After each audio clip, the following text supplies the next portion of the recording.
Good morning, welcome and thank you for coming. So I'm going to be talking about this 2-year project that we've been doing, and the we is Giulia Poerio. Where's Giulia? Giulia's over there. And we're in the psychology department here at Sheffield University, and it's a collaboration with Louisa, who's just been speaking to you, of Ignite Imaginations. It's a 2-year project on how people's encounters with artistic imagination impacts their well-being. And we're just coming to the end of that project, and there were 3 studies in it. So I'm very quickly going to go through the main highlights from our 3 studies. I apologise in advance, so there's quite a bit to get through, so if I speak too quickly, I do apologise. And this project was funded by the Arts Council England. Okay, but first, just a little background. So Giulia, who's just walked off,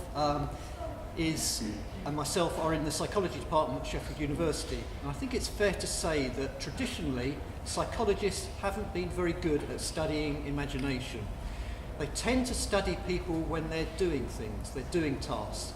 So cognitive psychologists, for example, will bring people into the lab and they'll get them doing memory tasks or perceptual tasks. Occupational psychologists will study people in the workplace, teamwork, leadership, those kinds of things. Educational psychologists might look at children playing or learning. So usually when people are doing things, is when the research takes place. Now there are some exceptions, so there's work on daydreaming going back to the 60s, but even then, initially daydreaming was seen as a negative thing because it was distracting people from doing a task. And only more recently have we started looking at daydreaming and people just spending time in their own head and what they think about, how much time they spend doing it, which turns out to be an awful lot. Up to half of your waking hours are spent daydreaming in one form or another, your mind wandering. Some of you may be doing it now even. What we found is that it has some beneficial impacts. And we've found in our research, Giulia and myself, that it can have positive impacts on well-being. So provided you don't do too much of it. And one of the reasons for that is it gives people a chance to rehearse social situations. So much of their daydreaming is about social situations. But we wondered whether, because people also use other people's imagination to stimulate their own imagination, and that's why we got interested in looking at the impact of art on well-being. And underlying both daydreaming and engaging with other people's art may be this process called mental simulation. So here's a definition of mental simulation, but essentially what it is, it's our capacity to think back into our past, to project ourselves into our future, to think ourselves into a different place, or into an alternate reality that couldn't even exist. It's the capacity we have to just spend time imagining those what-if scenarios. And what has been found is that when people are spending time mentally simulating, they tend to have a greater sense of meaning or purpose in their life. And it's probable that this is because they're processing cultural information. They're learning about social situations and imagining what to do and what not to do and their interactions with other people. So it's usually a very social activity. Now in terms of art, there's not actually been much work on the impact of art in this sense, but with one exception, there's been quite a lot of work on the impact of fiction. And Keith Oatley has done a lot of the work in this area. He's led the work. And Keith is a psychologist, but he's also a novelist, so he's very interested in literature and the impact of literature. And he's got quite a nice description of fiction, that it can be thought of as a form of consciousness of selves and others that's passed from an author to a spectator. So it's the author coming up with this imagined world, which they're then passing on to the reader, or if it's in the form of visual form, like a drama, to a spectator. And I think that applies to other forms of art as well. So it's very much about people creating these simulated worlds, which they then pass on to the spectator. And it's been found that people who read fiction a lot have an improved understanding of other people. This is called theory of mind. They have a better sense of what other people are feeling and expressing and experiencing. It's also been found that fiction has an impact on other things as well. But there hasn't been much work on fiction and well-being, so that's one area that we've stepped into. So, okay, coming on to our work. So we're conceiving of art as encounters with simulated worlds created from other people's imagination. That was our starting point. So I think this gives us a slightly different perspective on arts, so which are quite often talked about in terms of their educational value, or their leisure value, or even their economic value in the creative industry. And we're interested in people's everyday encounters with other people's imagination in the form of art. So we're interested in high art, such as opera, but we're also interested in low art, such as soap operas. So if you think about your favourite soap opera, perhaps it's EastEnders, when people are watching a soap opera, what they're doing is they're imagining themselves in that situation, how they might react, how they might deal with the moral dilemmas that are being presented. So I think when we start to look at art in this way, we start to see how common it is, how commonly people are engaging with it. So we were interested in people's encounters with all different forms of art, so visual arts, literary arts, audio arts, screen arts, and performance arts. Now I'm going to be talking about the impact of these encounters with imagination on people's well-being. So what do we mean by well-being? Because there are different conceptions of it. So we're talking about subjective well-being, three types. So we're talking about emotional well-being, which is how people feel about the world at the current time, or about themselves in relation to their world. Satisfaction with life, which is more attitudinal or cognitive, which is people's satisfaction with the conditions of their life and with they're achieving the things they want to in life.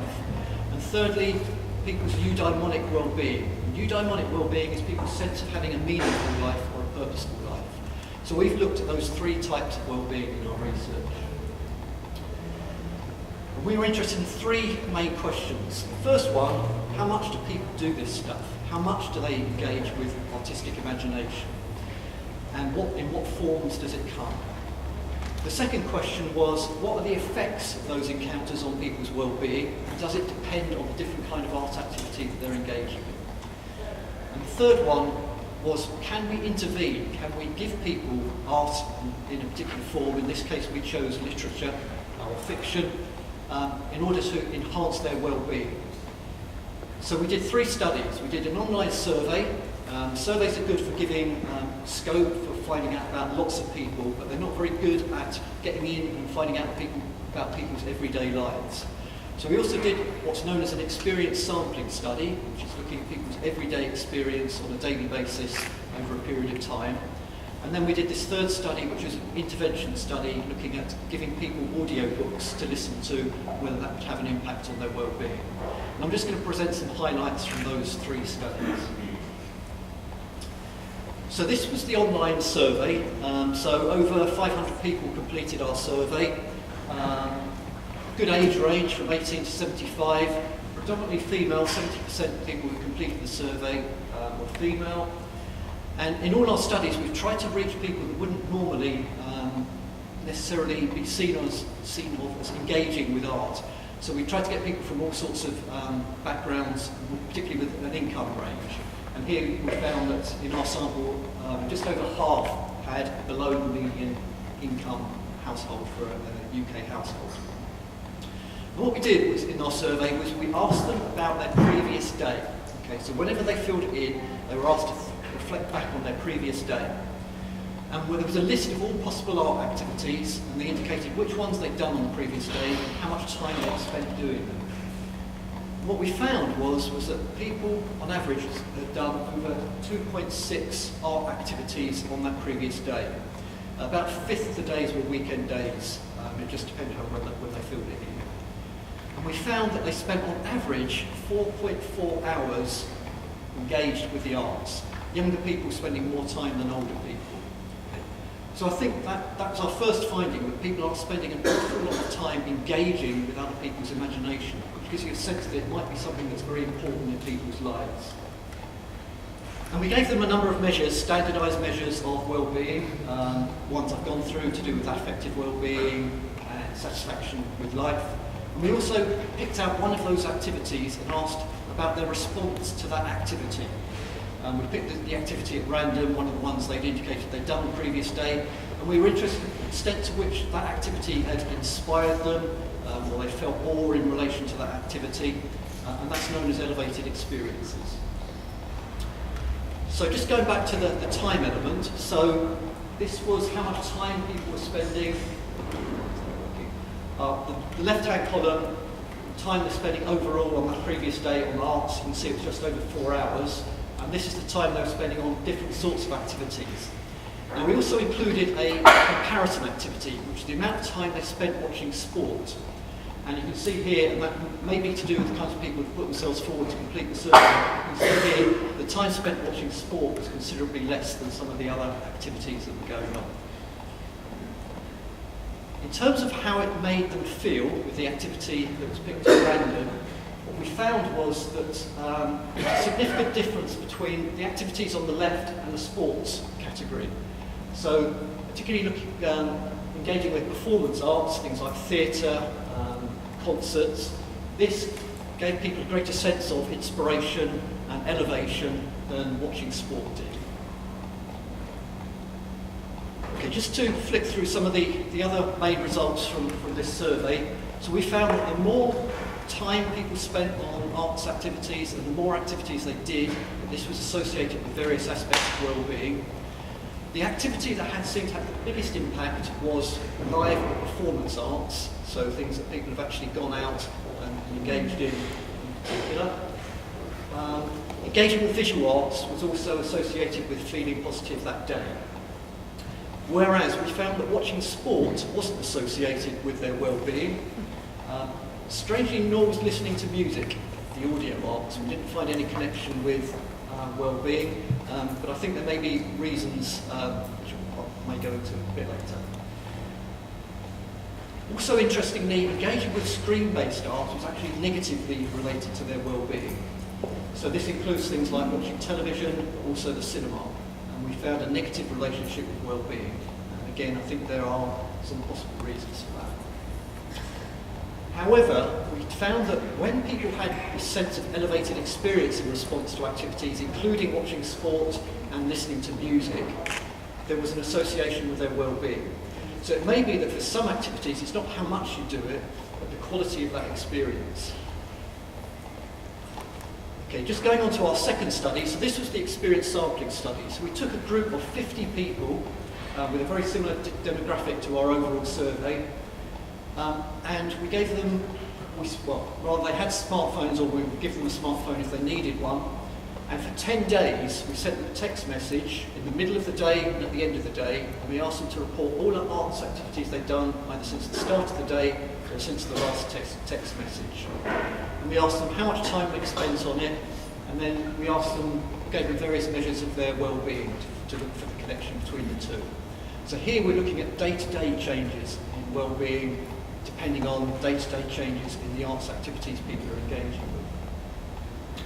And we found, fairly similarly to the last study, that people were spending an average of 3.3 hours engaged with the arts on every day. Okay, so it's slightly lower, but in the same kind of ballpark. And I won't go through this in detail, but again, what we're finding here is the amount of time people are spending on various activities was comparable to our survey. And again, we found that the more time people spent engaged with the arts activities, the greater their well-being on that particular day compared to days when they didn't engage with those art activities. And again, we found that the more people engaged in live or performance arts, the greater their well-being, all aspects of well-being. Literary, reading, and visual arts were also associated with having a greater sense of meaning in life. And again, we found that watching sport wasn't associated with well-being. And again, we found that engaging with screen or audio arts wasn't associated with well-being. So there do seem to be some differences between the different sorts of activities, which I think we need to explore further.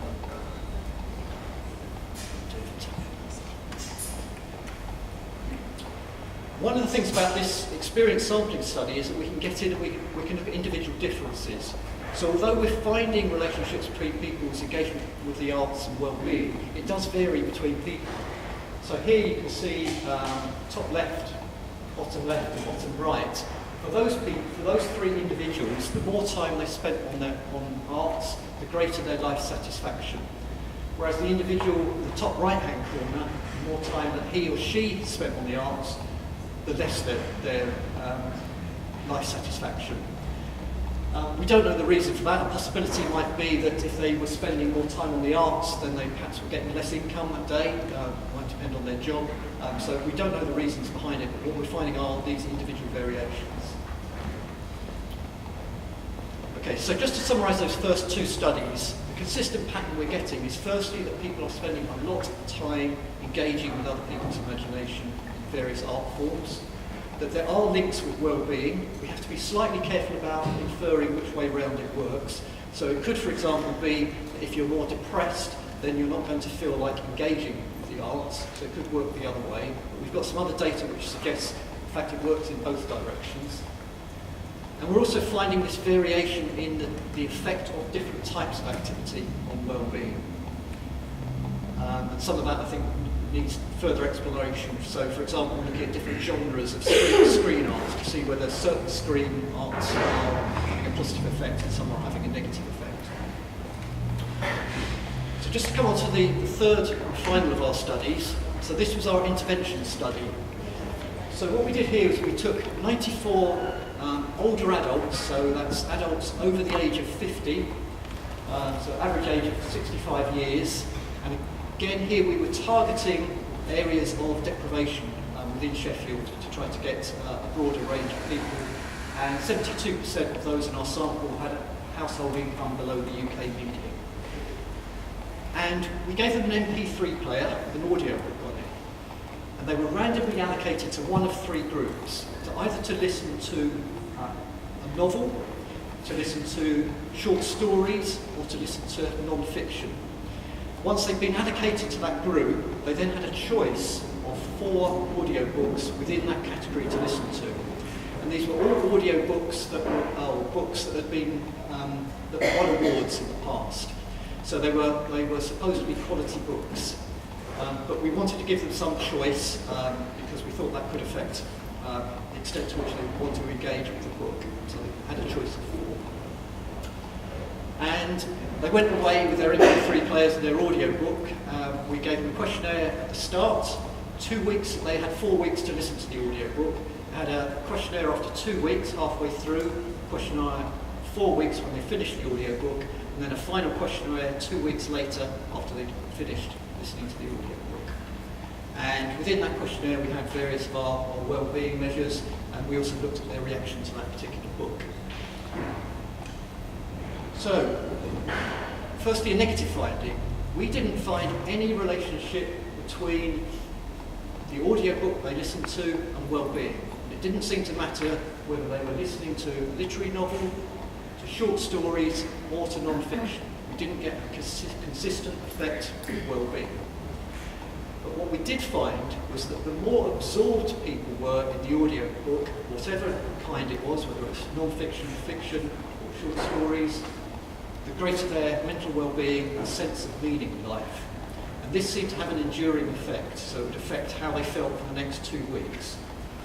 Also, if they liked the book, if they gave it a positive evaluation, again, they had a greater sense of meaning in life for the 2 weeks beyond actually finishing the book.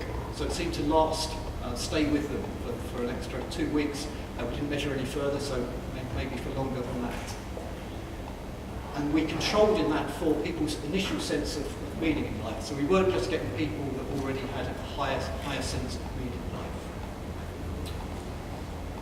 So that's just a graph showing that connection between absorption and sense of meaning in life. So you can see here, as their absorption in the audiobook went up, so did their sense of general meaning or purposefulness in their life. So just to summarise that third study and perhaps all of them, so what we found was listening to an audiobook does have an impact on well-being if you get involved in it, if you engage with it, if you feel absorbed with it. And I think this links back to where I started from. So it's very much, it seems, about taking other people's imagination and bringing it into your own. So when you get absorbed in a book, you're bringing their imagination, the world that they've created, into your world and making sense of it in relation to yourself. So it's bringing other people's imagination into your own. And just to finish with an artwork, so it's an artwork I like by Robert Montgomery. It's a neon installation which I think is installed in Bexhill-on-Sea. And it says that people you love become ghosts inside of you, and like this you keep them alive. And I think that could equally apply to the arts as well. So the novels you love become ghosts inside of you, and like that you keep them alive. So it's this sense of mental simulation, bringing other people's imagination into your own. That's it.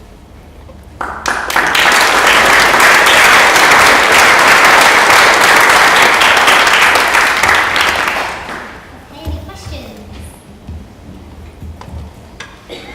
Hi.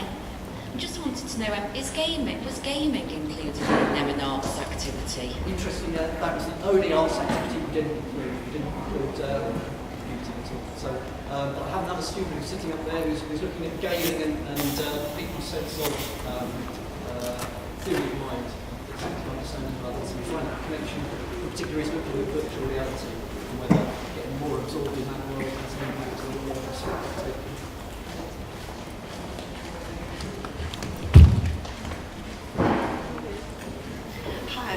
I'm interested in how you guys decided whether to get participants to consume art as opposed to create, and what sort of what would have changed. I'm interested in knowing what findings you would have found. What would have been different, basically? Yeah, there is already quite a lot of work being done on participation in arts and finding effects on various things to do with health in particular, physical health. So, but we decided, because there has been less work done on what happens when you actually engage with art, encounter it, that's why we chose to look at that. But yeah, there is other research showing effects of it.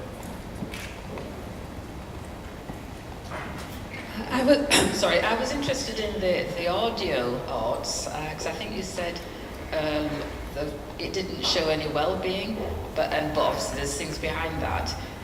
Did you give them specific music to listen to, say if it was music, or did they get the choice? No, so they got the choice. So this was the music they normally listen to, and the impact it had on their well-being. Yeah. I think there's maybe a couple of things going on there. Firstly, people quite often have music on in the background, so it may not be their primary activity. And I think that may be a difference from the live performance arts, where people are actually making a special visit to see something, whereas music can be in the background. The other thing is, some of my students did a project on music and well-being. What they found is that music was related to people's search for meaning in life, not necessarily to having meaning in life. So it may be that people are using music to try to replace something they don't currently feel they have. So it may be an individual difference. So I think we need to get I think it's quite complex. I'm just thinking from my own experience. This morning was a great example. I was in the car and suddenly Stevie Wonder's song came on, and I was like that, and I haven't heard it for years, but suddenly some music can make me feel great. Yeah. And it did make me feel great, just lifted me straight away. Yeah. Yeah, because I know it's quite a complex thing. Yeah. Hi, we've had a discussion in my two lovely book groups that I belong to, which do a lot of wellbeing, about whether listening to audiobooks and even reading in a Kindle is actually counts as reading. The experience of actually reading a book has an awful lot that goes along with the sheer physical thing of reading, and I just wonder if you might investigate that actually. Audiobooks aren't quite the same. Yeah, no, I agree with you. The reason we chose audiobooks was in case some of the participants had literacy problems and weren't used to reading, so that's why we went for that. And also allowed us to control the amount they were reading, or we could keep track of what they were reading. I agree with you, there may be a difference, and in fact I think some of the participants commented on the fact they didn't like the fact that they had to stop at a certain point and carry on. So there is a different feel to it. So I think there may be, I think there may be differences.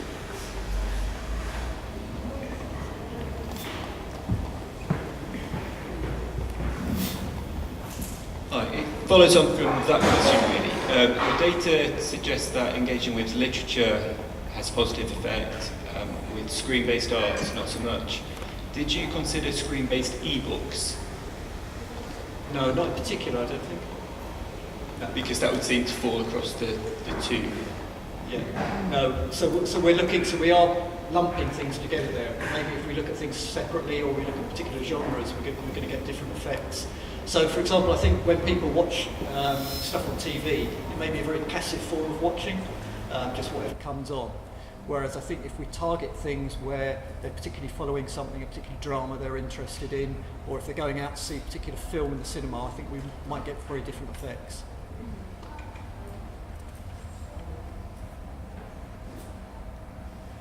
That was brilliant. That was really, really brilliant.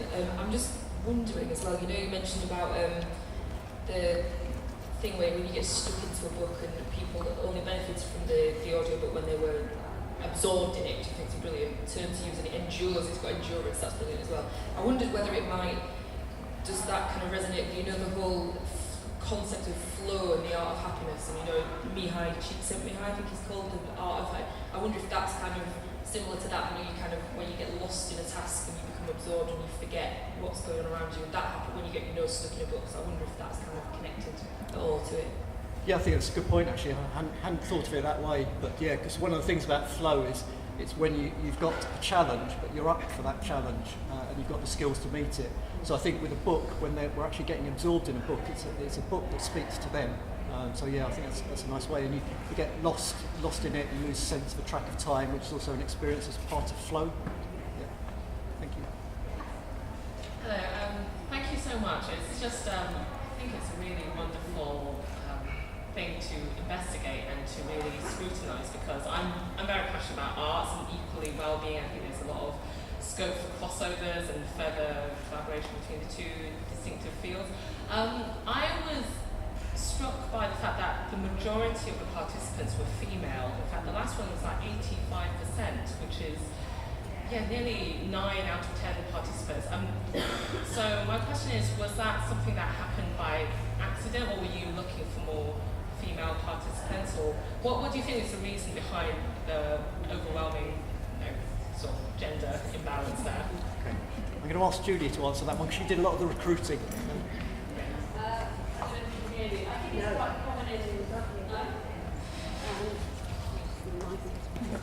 I think it's quite common. I think it's quite common in psychology studies, and lots of research. You get women volunteering more, and I don't know why that is. But some of our participants who are here, they might be able to suggest why it is that women are volunteering more than men. But I think it's quite a common thing. I don't know if you guys have found that in research. Yeah, it depends what you're asking for. Yeah. But possibly it's something to do with the art. But generally, in pretty much every single psychology study I've ever run, there's been an imbalance like that. Can I ask one, if that's all right?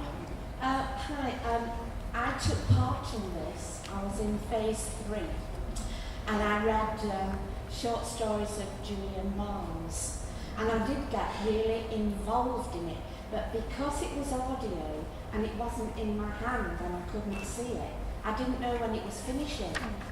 Because you don't know you're on the last page or that's the last sentence. And I got so irritated because then the next one started straight away and I hadn't time to kind of take it in and absorb it. But I would imagine, if the book was in front of you, but that's only my point of view, to be honest. Yeah. Thank you, yeah. Excuse me. Yeah, I think that speaks to the other point that there may be differences with the audiobooks. So I think maybe we should give people a choice in future, if we can, between the two forms, because some people do love audiobooks. Particularly people get attracted to particular narrators of audiobooks as well. So. Okay, Thank you thank you. very much.